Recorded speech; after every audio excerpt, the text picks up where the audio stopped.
Dans les plus grandes falaises de Mandrangae, le ciel est tellement beau, tellement magnifique pour une personne qui s'y rend souvent. Cette personne ténue juste au bout de la montagne, se rappelle du bon vieux temps où il rêvait de devenir le dieu des arts martiaux, mais à l'époque, tout le monde le prenait pour un fou juste parce qu'il venait des tavernes, car les pauvres ne peuvent pas apprendre les arts martiaux, d'où les moqueries. Mais aujourd'hui, bien qu'il ait réalisé son rêve, celui de devenir le dieu des arts martiaux, il semble vraiment qu'il est au bord du gouffre. Derrière lui, une personne suivie de ses troupes, lui disait d'arrêter de dire des absurdités, et de lui donner la pierre de jade du paradis, tout en l'appelant sur le nom du démon fou. Mais le démon fou lui dit qu'il est impoli de couper la parole à une personne quand il parle, lui disant ensuite que s'il continue, il jettera la pierre de jade du paradis et qu'on verra s'il pourra retrouver un tel machin. Qu'est-ce qu'il regrette? Pourtant il était doué en stratégie de guerre, en intrigue politique, et bien sûr dans l'art du mensonge, et c'est pour cela qu'il n'a jamais succombé au charme d'une femme, sans compter de sa tolérance impressionnante à l'alcool. Mais son interlocuteur lui fait comprendre qu'il est le seul à pouvoir penser à une telle chose, surtout sur le charme d'une femme. C'est plutôt que le démon fou était peut-être attiré par des laideurs, et que cela n'est un secret pour personne dans toute l'étendue. Cela irrite le démon fou, et celui-ci lui dit qu'il va vraiment jeter la pierre s'il continue de l'ouvrir, et son interlocuteur lui présente ses excuses aussitôt. Il continue à marmonner dans lequel, il s'est donné un mal de fou pour unifier tous les artistes martiaux, mais tous ses efforts ont été réduits à néant. Le démon fou dit à son interlocuteur qu'il a tué beaucoup de ses compagnons, mais malgré ça, il arrive à se retenir, donc cette pierre de jade est plus précieuse qu'il ne le pensait. À ces mots, l'interlocuteur du démon a été sidéré, lui disant qu'il parle beaucoup à tort et à travers pour quelqu'un qui finira par mourir. Le démon lui dit qu'avoir l'aura meurtrière de son interlocuteur, ou celui-ci bouillonne à l'idée de le tuer, ça doit être pénible pour lui de rester sans rien faire. Mais avant ça, faut d'abord qu'il jette cette pierre, car elle peut-être lui gêner en plein combat, ou alors il peut tout simplement la bouffer lui-même. En voyant la situation, le chef des poursuivants ordonne ses sbires de tuer, non, de capturer le démon fou. En voyant leur réaction, le démon fou se dit qu'il a fait le bon choix en envalant cette pierre. Tous se sont lancés sur lui, car ils ne doivent pas le sous-estimer, ça reste le démon fou. Il esquiva le coup du premier assaillant, puis l'assomma violemment au niveau du bide d'une gauche. Le second est très sûr de son coup, mais s'est fait rétamer par un joli coup de la part du démon. Ce fut une véritable boucherie digne du démon fou. Tous ceux qui se sont lancés sur lui, ont tous péri d'un coup, au plus gros désarroi de leur chef. Le chef demande à tous ces alcooliques de se retirer, car il n'y a que lui qui peut rivaliser avec le démon fou en ce moment puisqu'il est affaibli. Il s'élance ensuite vers ce dernier en étant très enragé, où celui-ci s'était déjà préparé à livrer sa dernière bataille même s'il est épuisé. Les deux surhommes concentrent chacun une très grande quantité d'énergie sur leurs mains, prêts à prendre la vie de l'autre, et au moment de la collision de ces deux attaques, l'explosion était vraiment quelque chose. Et épuisé, le démon fou fut injecté à plusieurs mètres en arrière, tandis que son interlocuteur lui était sain et sauf de leur combat, du moins, c'est ce qu'on peut dire, car celui-ci a presque perdu son bras droit et constate que les rumeurs concernant le démon fou sont plutôt fondées. En tombant, celui-ci regrette plusieurs choses, mais c'est aussi agréable de voir ces abrutis déconcertés, car en cas d'échec de leur part, c'est leur tête qui tombera. Le chef des poursuivants lui hurle que même s'il venait à mourir, il recouvrera ce dernier en enfer, et ordonne plus ses alcooliques de descendre de la falaise tout de suite et chercher le corps de ce fou. Pour le démon fou, c'était la fin. Du moins c'est ce qu'il croyait, mais est vite surpris quand il se trouve dans un endroit inconnu de toute vie. Un vieil homme se tenait juste derrière lui, à la grande surprise de ce dernier qui observa ce vieux personnage, en train de complètement flotter à son plus gros désarroi. Le vieil homme lui fait comprendre que la pierre de jade est une pilule créée à base des énergies des plus grands maîtres d'antan, et puisque celui-ci l'a emballée, les esprits de ces maîtres qui ne peuvent aller au paradis ni en enfer se sont accrochés à la sienne. Mais tout de même, le vieil homme a une question à le poser et exige une réponse au plus vite que le démon fou, comprirent que celui qui se tient devant lui, n'est d'autre qu'un grand maître ultime et qu'il doit répondre sur le champ s'il ne veut pas mourir. Et en toute franchise, il lui confia le fond de sa pensée, comme quoi, il a bouffé cette pilule pour bloquer les projets du clan démoniaque. Le vieux personnage est satisfait de cette réponse car il a répondu avec sincérité, et veut l'accorder une seconde chance pour tout arranger, lui disant ensuite qu'en temps voulu, cela deviendra un cadeau incroyable, puis une once de lumière dorée, enveloppait complètement notre cher démon fou. De très beaux matins, le soleil retentissait sur une petite taverne près des montagnes Mandrangae.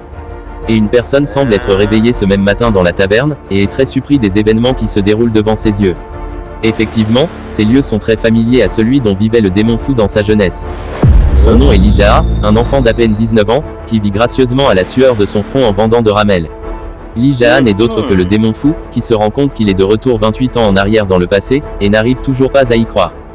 Il se rendit compte qu'il peut apprendre les arts martiaux quelques années plus tôt, car de toute façon, il connaît comment y parvenir en si peu de temps, c'est ce qu'on appelle une révélation ultime que seuls les revenants peuvent penser. Déjà dans le passé, il était le plus puissant des maîtres, tellement puissant que beaucoup de fourbes se sont alliés pour le vaincre, mais s'il commence maintenant, il pourra encore devenir plus fort et contrecarrer les plans de ces derniers en avance. Notre protagoniste se rend compte qu'il est blessé aux lèvres, et se demande comment c'est arrivé, et au même moment, s'est souvenu de tout car la veille, 2 clients sont entrés dans sa taverne pour manger, quand ceux-ci lui ont posé la question sur les économies constantes de ce dernier. Embarrassé, il ne pouvait leur dire que cela était dû à son orphelinat car vivait sans père ni mère, et qu'il avait besoin d'économiser pour pouvoir s'acheter un palace. Il trouva donc un mensonge comme quoi, il rêve depuis toujours d'entendre la belle voix mélodieuse de Shay Yang, la plus belle femme de la maison de la fleur d'abricotier. Sauf que les rumeurs se sont répandues très vite, et certains ont même déformé la réalité en rajoutant leur opinion comme quoi, Li Jia a dit qu'il voulait coucher avec cette dernière et les responsables venant de la maison d'abricotier, sont venus le massacrer pour ses propos ignobles. Et en voyant l'état de son salon, ces derniers ne sont pas allés de main morte et se sont chargés, de le faire toucher le fond en le prenant tout son argent. De toute façon, il compte bien les faire payer plus tôt, mais doit d'abord vérifier l'état de son corps avec une bonne méditation. Est-il tout de même surpris, car bien qu'il connaît le moyen le plus rapide de devenir puissant, cela dépasse l'entendement car ce dernier, progresse d'une manière totalement incroyable, et à ce rythme, il deviendra peut-être 10 fois plus puissant qu'autrefois. Notre protagoniste est toujours aussi confus, cela est peut-être dû à la pierre de jade du paradis qu'il a avalée plus tôt dans sa vie antérieure, et se demande si cela est une coïncidence. Il a même réussi à franchir la première étape de l'énergie interne, et pour lui, le vieil homme y est pour quelque chose. La nuit est vite tombée, et notre protagoniste se trouve en ville car maintenant qu'il n'a plus de vivres pour cuisiner, il veut s'acheter quelque chose. Ça fait bien longtemps qu'il ne s'était pas baladé comme ça, et petit à petit, les souvenirs lui reviennent en mémoire. Certains habitants le reconnaissent comme étant le garçon des tavernes, qui a été tabassé à cause de son fantasme sur la plus belle femme de la maison d'abricotier, mais Li Jia ne les prête même pas attention et continue sa démarche. Il se souvint à l'instant qu'il a été tabassé pour un rien, et a même supplié ces barbares d'arrêter de le frapper, mais personne n'a voulu le comprendre, même cette soi-disant belle femme elle-même, était venue avec ses copines pour le voir souffrir. Rien que le fait d'y penser, le met tellement en rogne et maintenant qu'il est de retour à cette époque, il va vite régler le malentendu. L'un de ses assaillants qui lui avait tabassé la veille, lui demande s'il est venu pour mettre du feu à la concession d'abricotier pour se venger, mais Li Jia ne se souvient même pas de ce personnage dans sa vie antérieure, pourtant il essaie bien. Celui-ci essaie d'intimider notre protagoniste car ce dernier a pris goût à frapper Li Jia depuis la nuit dernière, mais notre protagoniste reste bien silencieux. Et après quelques minutes de réflexion, il lui pose la question à savoir qui il est pour pouvoir le parler comme une connaissance. L'individu, ne pouvant accepter le manque de respect d'un gamin, décide une fois de plus de lui donner une bonne leçon, mais son coup fut esquivé comme un jeu et en contrepartie, reçoit un coup violent de la part de Li Jia en plein menton, ce qui a eu le don d'évanouissement immédiat de l'individu.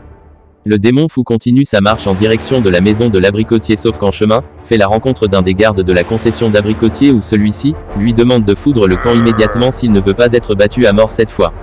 Mais notre protagoniste lui demande s'il réagit toujours comme ça face aux clients qui s'amènent dans leur abricot, mais celui-ci ne veut rien entendre et se jette immédiatement sur le démon fou. Mais l'attaque de celui-ci fut esquivée très facilement par Li Jia, où ce dernier le tient fermement par la tête, puis l'écrase violemment au sol d'une seule main, au plus grand désarroi du gardien qui ne comprend pas ce qui se passe. Et comme d'habitude, aussitôt fini aussitôt parti pour l'abricotier. À titre de rappel, la maison de la fleur d'abricotier est un endroit réservé pour les riches et un pauvre comme Li Jia n'est donc pas le bienvenu ici. Notre protagoniste se permet d'ouvrir la porte avec un audace et une confiance incroyable, et les hurle de vite venir recevoir un nouveau client important, à la surprise de tout le monde. Certains le voient comme un fou, qui a perdu la tête à cause de la dernière bastonnade, d'il y a quelques heures. 2 gardes de la maison d'abricotier se dirigent vers Li Jia croyant qu'il est devenu fou, au point de mettre les pieds dans une telle résidence. Notre protagoniste leur fait comprendre qu'il est venu pour voir un verre et leur demande s'il est au bon endroit. Les gardes ne pouvaient plus supporter de telles absurdités, et l'un d'entre eux veut même lui porter un coup, mais derrière, une voix leur dit de le laisser passer. Immédiatement, Li Jia se souvient bien de cette voix qui a ordonné son entrée, et celui-ci n'est d'autre que le sournois Chaseong Tae, le régisseur de la maison de la fleur d'abricotier. En tant que régisseur, il ne peut laisser un client venu dépenser, le client reste le chef après tout. Le démon fou dit avec arrogance que désormais s'ils ne sont pas contents, ils n'ont qu'à aller se faire voir. Il se dirige ensuite vers les étages supérieurs, où un jeune homme semble l'indiquer l'endroit réservé pour des personnes pleines d'argent. Il demande avec curiosité le goût de notre protagoniste, que celui-ci répondit qu'il ne sait pas car c'est la première fois qu'il entre dans un tel endroit, et ces mots ont suffi à mettre le jeune homme en colère parce que ce dernier l'a tutoyé. Le démon fou lui demande si cela l'énerve qu'un garçon des tavernes le tutoie, et que si c'est le cas, il est désolé, le tout en le traitant d'enfoiré, lui demandant ensuite de l'alcool. Il est clair que d'après ces mots, le jeune homme avait envie de lui faire la peau, mais le régisseur avait déjà donné son approbation. Quelques minutes après, le dîner et l'alcool est servi à notre protagoniste et celui-ci demande quel est le type de vin qu'on lui a servi à la servante. Elle lui fait comprendre que cela est du Dukang de première qualité, le meilleur qui puisse exister dans cette maison. Lee Jaa demande ensuite à la servante, si She Yang, la femme qui est considérée comme la plus belle d'Abricotier, se trouve dans ces lieux et celle-ci, lui dit qu'elle a entendu qu'il a été battu à cause d'elle et maintenant, il cherche à la voir. Pour elle, cela est une très mauvaise idée car s'il venait encore à se faire battre il mourra. Mais le démon fou demande à la servante, de ne point s'inquiéter et de lui dire de venir. Comme Lee Jaa est un cas désespéré, elle va tout de même lui transmettre la nouvelle. Notre protagoniste s'aperçoit que le vin que cette dernière lui a servi, est un vin de très mauvaise qualité, car ceux-ci se sont dit puisqu'il provient des tavernes, il ne connaît pas grand-chose en matière de vin. Quelques minutes après, un autre gardien qui ne supporte pas Lee Jaa, se pointe en lui hurlant de foutre le camp immédiatement, que ce dernier lui répondit qu'il est libre de faire ce qui lui chante. Le gardien était vraiment sur les nerfs lui aussi, et se demande ce qui arrive à notre protagoniste en ce moment mais celui-ci, lui demande de venir prendre un verre avec lui à la place. Il accepte tout de même, mais demande à Lee Jaa la raison de son comportement mais, notre protagoniste ne le prêtait même pas attention et lui sert un verre. Mais le gardien ne veut rien comprendre et se jette sur le démon fou, le tout en le traitant d'enfoiré mais Lee Jaa l'avait déjà poignardé à l'aide d'une baguette à nouilles, dans lequel, ce dernier hurla de toutes ses forces de douleur intense. Le démon fou sourit, et s'amuse à tapoter la baguette de bois implantée dans la main de son interlocuteur, et celui lui demande pourquoi tout le monde s'agite rien qu'à sa présence. Mais avant que celui-ci ne dise quoi que ce soit, la prétendue belle femme d'Abricotier fait son entrée, et à voir son visage, elle est en colère et veut sans doute lui dire un mot. Elle demande au gardien qui souffrait le martyre, de sortir un moment de la pièce car cette dernière veut communiquer avec Lee Jaa, que celui-ci exécuta sur le champ. Elle s'assoit surprise, et demande à notre protagoniste le pourquoi il souriait en la voyant que celui-ci, lui demande si un garçon des tavernes n'a pas le droit de montrer une expression sur son visage. Celle-ci lui demande si c'est la situation actuelle qui lui fait rire car Lee Jaa a déjà pris un vin et une bouffe qui coûtent bien plus cher qu'il ne le pense. Et le fait qu'elle se soit déplacée, va encore augmenter le prix sans compter les frais de soins de gardien qu'il vient de poignarder, et tout lui demande de vite payer et de foudre le camp sinon, c'est la mort. Et en toute franchise dit-elle, elle ne coucherait jamais avec lui-même pour tout l'or du monde.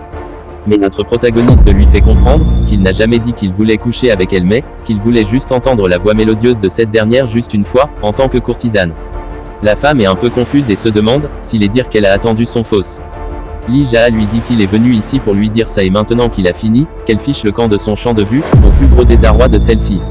Au même moment, 3 gardes font éruption dans la pièce, et sont point de bonne humeur de la façon dont il a poignardé leurs semblables et veulent lui faire la peau pour cela.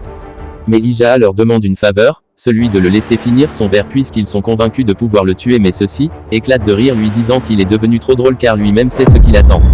Ils le tiennent même compagnie, lui demandant comment ça fait lorsqu'on vit ces derniers instants mais Lee Jaa leur demande s'il est drôle.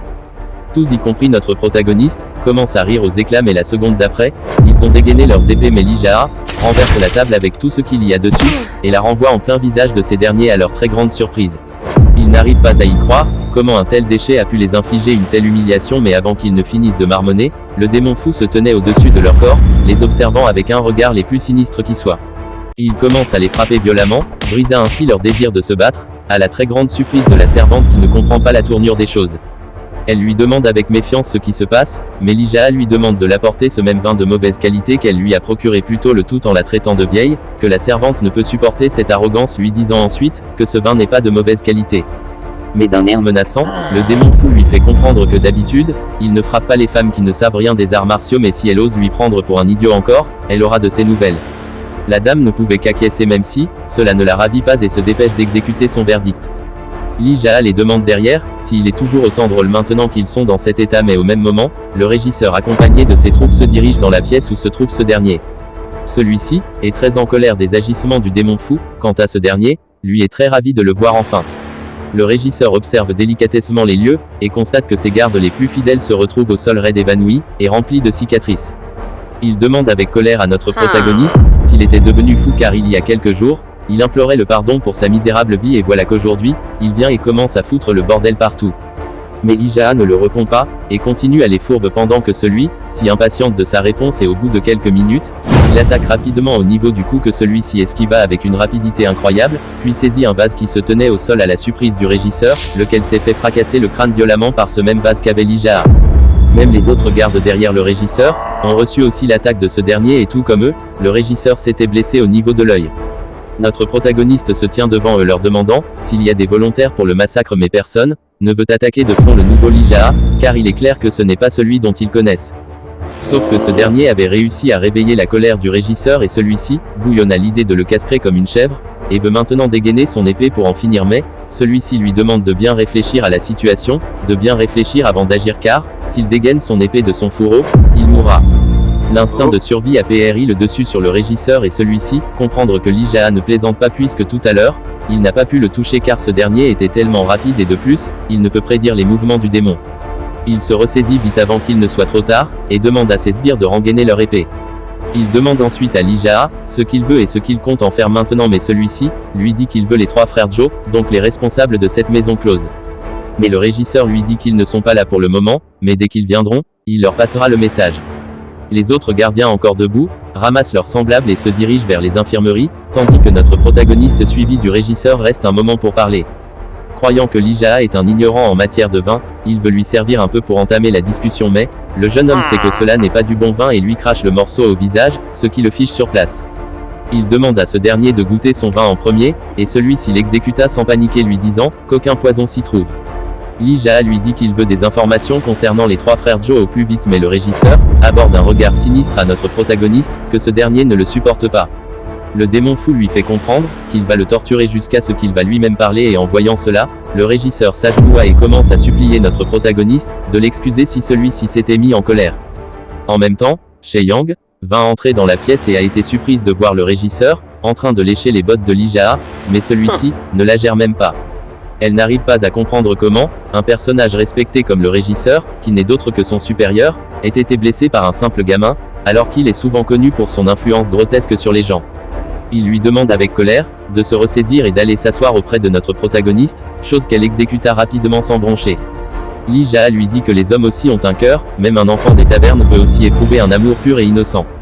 Cependant, lui n'a jamais ressenti ça. En la voyant donc, il lui demande de sortir de cette chambre au plus vite car celle-ci lui fait perdre l'appétit sur le regard horrifié de Chae-young, qui se marmonne car c'est bien la première fois que quelqu'un lui dit une telle chose. Et s'en va avec une déception les plus incroyables qui soient, elle qui pensait que les hommes étaient tous attirés par elle. Plus tard, le régisseur fait comprendre à Lee Jae que les frères Joe se sont rendus au clan des Lapins Noirs pour une longue discussion dans lequel ceux-ci veulent une autorisation de créer leur propre clan. Sauf le démon fou est au courant de tout ça et connaît même ce qui arrivera dans le futur à cause du clan qu'ils veulent fonder. C'est même l'une des raisons pour laquelle il veut les rencontrer pour les éliminer, pour enfin réduire leur plan à néant car ceux-ci sont focalisés sur le trafic d'êtres humains. Tout ce qu'il veut de la part du régisseur, c'est de savoir à quel moment les frères Joe seront de retour, que celui-ci lui fait comprendre qu'ils seront probablement de retour dans 2 jours. Puisqu'il a reçu l'information qu'il voulait, il s'empresse de foudre le camp, et le régisseur lui dit qu'il mettrait tout ce que Lee Jae a bouffé sur son ardoise à lui. Au couloir, tout le monde est très en colère qu'un garçon d'à peine 19 ans leur fasse autant peur, quand celui-ci leur demande de foudre le camp de son chemin. Le garde qui l'a fracassé le crâne plus tôt à l'entrée, se ramène car il ne croit pas que Lee Jae a pu le battre aussi facilement, mais c'était sans savoir que notre protagoniste se trouvait juste derrière lui. En le voyant si près de lui, il essaie de le frapper une fois de plus, mais le jeune homme le bête violemment au niveau de la joue, ce qui le fait valsiner à des mètres plus loin, lequel s'écrasa sur une table d'attente de la maison close. Son influence étant déjà entendue dans cette maison, il décide de rentrer chez lui pour enfin continuer sa méditation. Le sourire aux lèvres, il venait de réussir un exploit qu'il n'aurait jamais fait quand il était jeune dans sa vie antérieure. Puis, il se rend dans une maison à forge d'armes pour se procurer une, car bientôt beaucoup de têtes vont tomber, mais à l'arrivée, il fait la rencontre de l'adjoint en chef de l'atelier de forge, où celui-ci lui présente plusieurs armes de très bonne qualité lui disant que le tout lui fera 90 pièces d'argent. Mais notre protagoniste lui dit qu'il veut les prêter pour un court instant, et dès qu'il aura fini avec son affaire, il le lui rendra à un prix de 50 pièces d'argent. L'adjoint en chef s'irrite des propos de Lee Jae, lui disant qu'il doit foutre le camp immédiatement de cette maison de forge. Mais le chef des forgerons vient et demande les motivations de ce dernier, où celui-ci dit qu'il compte éliminer les frères Joe, et récupérer leurs biens par la suite, et enfin fonder son clan. Le forgeron étant le meilleur ami du grand-père de Lee Jae dans le passé, soutient ce dernier dans sa cause, et lui demande de prendre tout ce dont il a besoin pour accomplir tout ce qui lui chante. Quelques minutes après tout ce vacarme, il se trouve enfin à la maison et commence à méditer pour passer au stade supérieur. Mais son attention fut attirée par quelques bruits venant du dehors. Effectivement, certaines personnes sont en train de creuser du sol devant l'auberge de notre protagoniste, et celui qui est en cause de tout ça, n'est d'autre que le deuxième frère de la fratrie Joe Hee-geol, qui est venu tuer Lee Jae pour tout le bordel qu'il a foutu à son absence.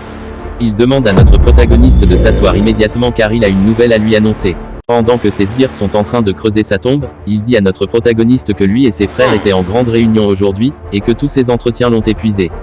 Mais quand il est arrivé dans la maison d'Abricotier, le bordel qu'il a trouvé l'a enragé et demande à Lijaha de lui donner une seule bonne raison de l'épargner.